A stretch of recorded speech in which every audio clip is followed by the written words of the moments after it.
Ayun nga po ng mga kabisnes at isang mapagpalang araw po sa ating lahat. Ayun nga po ng mga kabisnes. Dali po ako umuwi ngayon. Kasi tumawag po sa akin na si tatay daw po na nagprito ng ng palaka. Ano po mga kabisnes. Tapos yung hinuli po kasi dito sa dito sa may side na yan, ano po mga kabisnes.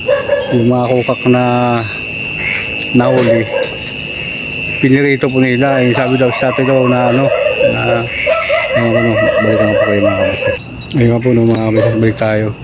Maingay kasi po yung aso, kaya ayun si tatay po mga kabisnes. Sabi nga daw na siya ng palaka. Nano ka ng palaka mga kabisnes, tatay? Nano ka ng palaka tayo? Pinirito nyo? Ha? Ayun, kumain sila kasi nagdala po ako ng kanin tsaka kulang po kayo na perli? Yung perli po mga kabisnes. Nahihilo ako. Nahihilo ako sa akin kanina, tumawag sa akin si Perli. Kaya dali po ako umuwi ngayon dahil ano ba ginawa niyo sa pagpalaka na ninuli ni Jesper? Pinirito. Pinirito. Tapos? Yun. Ano nangyari ba? Nahilo si tatay. Nahilo? Bakit ka nahilo tay? Iwan ko ano. Ha? Baka hilaw ba yung niluto mo? Iwan ko ano.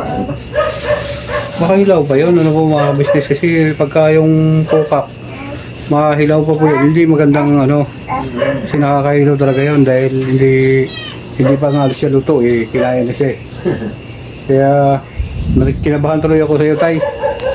Ano po mga business? Kinabahan ako ng todo kasi kala ko ano na nangyari. Kala ko dalhin na naman si tatay sa ospital. Ano po mga business? Tsaka si mga kabisnes, si Jesper umalis po, natakot. Saan si Jesper munta? Umuwi yata sa kanila to. Umuwi dahil natakot niya po dahil doon sa nangyari. Hindi naman niya sasalanan po mga kabisnes. Nag-ano din yung tao para mayroong maulam. Kaso lang ang problema, nahilo si tatay. Ano po? Kaya yun dahil po mga kabisnes, balikan po kayo.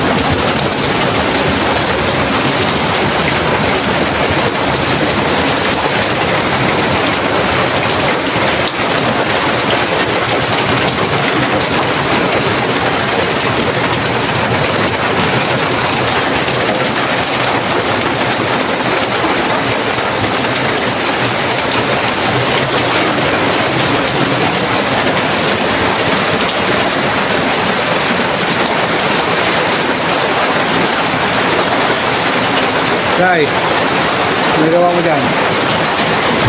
Pinag-iisipan mo na ha? Bagyo? Ha? Bagyo?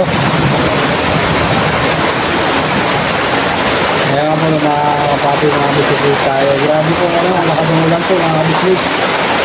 Pagkain na po natin dito. Ano po, ang dilim. Ano mga biskuit ito. Tapos tatay mga biskuit. Yun. Lungkot.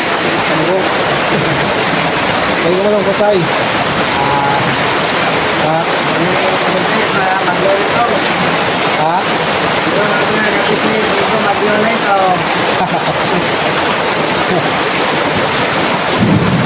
Bagyo na? Bagyo na. Okay ka na? Okay na. Bakit nahilo ka kami na? Saan ko pala ka Ha? Saan ko pala ka? Lutuin nyo ng sunod pag nakahuli kayo. Lutuin nyo ng sunod para hindi kayo nahilo. Ano na mga papi mga biskuit.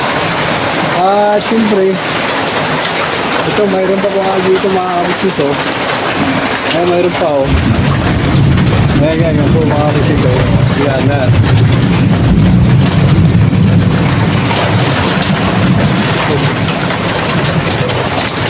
Wala yung isa.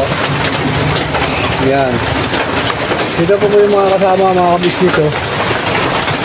Na ano, na huli nila na generator. Ano po mga kabisnes? Kasi ang dami yung mga kukat, eh. Yan ang po nila hinuli yung mga kabisnes, oh. So, na yan. Ayan.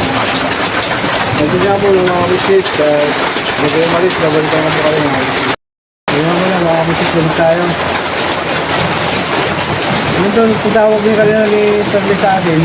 Siyempre, kinabahan ako na todo kasi akala ko dali sa hospital tayo. Dahil sa ano eh. Kaya ano, ang gagawin niya sa sunod, pwede yun. Ayan po mga kabisnes na may 4 na piraso pa silang ano, nahuli. Hindi kasi malinis yun eh. Dapat inaano mo muna. Gandihan nyo muna tubig. Yung mga nag-iyaw eh. Ha? Kaya ako nag-iyaw eh. Kaya natin. Kaya mo nag-iyaw. Ayan nga po, no? Kasi pagkaalanganin po kasi yung pagkaluto niyan, hindi natin alam po kung ano niyan. Baka mamaya-maya, maling palaka yung naluto ninyo. Bakit ka nahilo? Kaya ngayon po no, mga kabisnes, mga kapapi, yung tandaan po natin yung ano, dahil hindi po lahat na palaka tay kinakain. Porkit palaka, kinakain, mamaya-maya yung kinuha nyo na palaka. Mayroong hindi magandang poison yun. Ano po mga kabisnes? Kaya yun yun, no, sa mga kababayan natin, sa mga kabisnes natin yun na nanghuli ng palaka. Dapat hindi sa lahat ng palaka, maya hindi nahuli sa bingwit yun, dakma lang yung pagkahuli. Siyempre may lasong talaga yun, hindi naman tunay na palakang yung palakang bukid. Kasi meron din po mga kabisnes, yung dating tinutulungan ni Kuya na malaka din. Nandito rin po nanghuli din, hindi ko lang kasi pinabayaan ko lang siyang mahuli. Marami din po siya nahuli. Binibinta niya po ang buong palaka. 350 pesos ang 1 kilo. Mahal din pala yan, tay?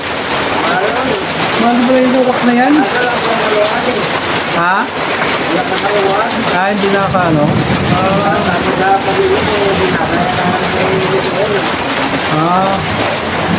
Ano, pakiramdam mo, nahilo ka?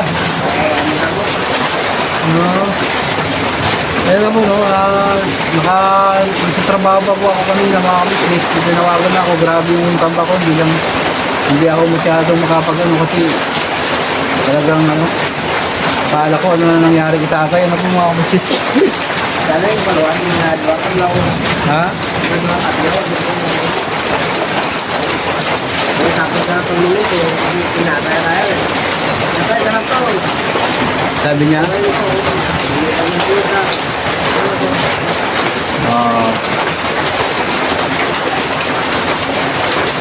Ayan nga po, no, mga kabisnes yun sa mga natin, mga kabisnes natin na din po ng palaka.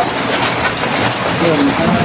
Huwag po kayo basta kumain na palaka, mga kabisnes na hindi masyadong hindi nyo tiyak na yung palaka kinakain. Nakaupo po yung mga kabisnes kasi ang pako, pag ganitong ulan, maraming pangangalay. Dahil po kasi sa trabaho, nakasapakos, tapos nabasa, talagang siya. Tapos yung tatay, po mga kabisnes, grabe ang tuhod tatay, po mga kabisnes po. Sobrang laki na po. Yan. Parang na po siya, parang kasing laki na ng ganito, kamao. Po. Yan, sobrang laki na po yung niya.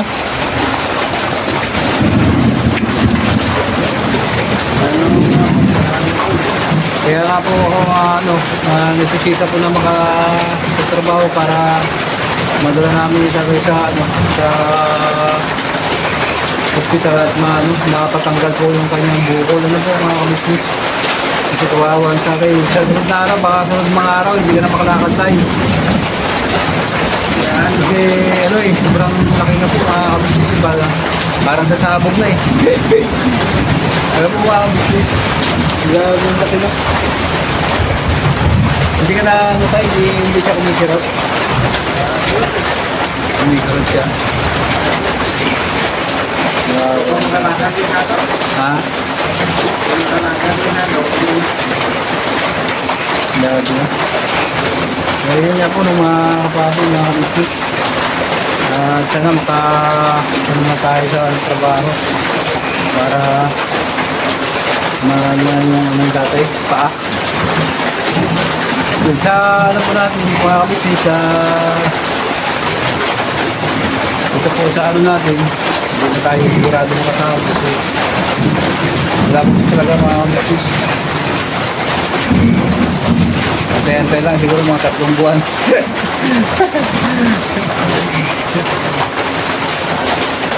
Yan tayo na. Kaya kailangan talaga magtrabaho mga kabisnes para makakain naman kahit paano.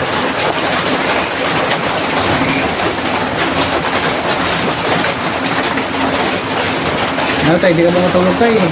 Madaling araw na. Ano mo lang kabisnes, hindi ko na makatulog kasi sobrang ingay. Nakasagdasan ako dito. Ha?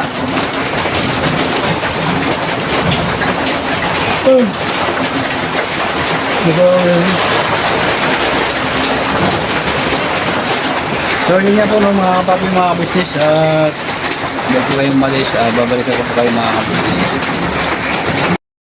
Sa dito sa loob natin? Makapasok pag ganito? Ay po mga kabisnes, pumapasok yung COVID kasi kaya sinina ko po yung daan ng COVID yun. Kung mayroon na lagusan, ano po? Ha? Pag siguro ko ngayon kung mag-ulang, nakakasok ng tubig. Kaya ako.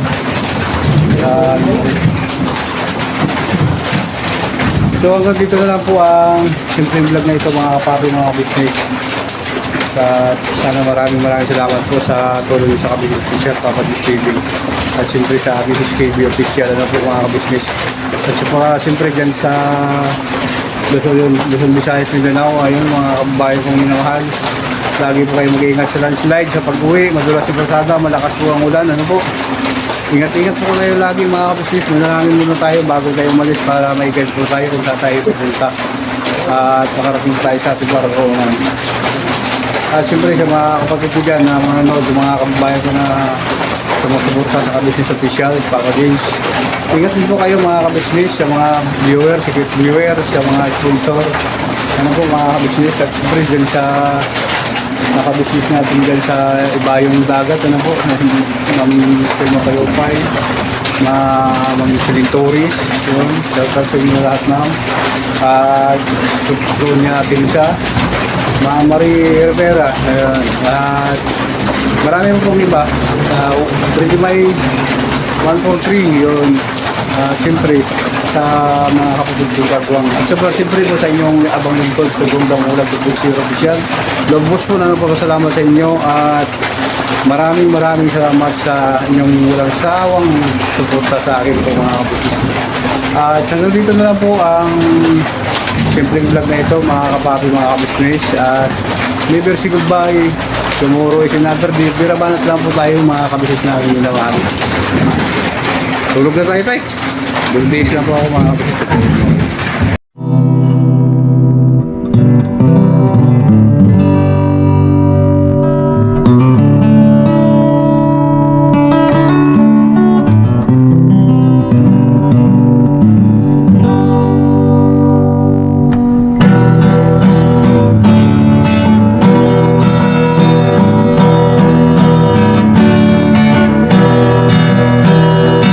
Tayong lahat ay magkakasama.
pinuno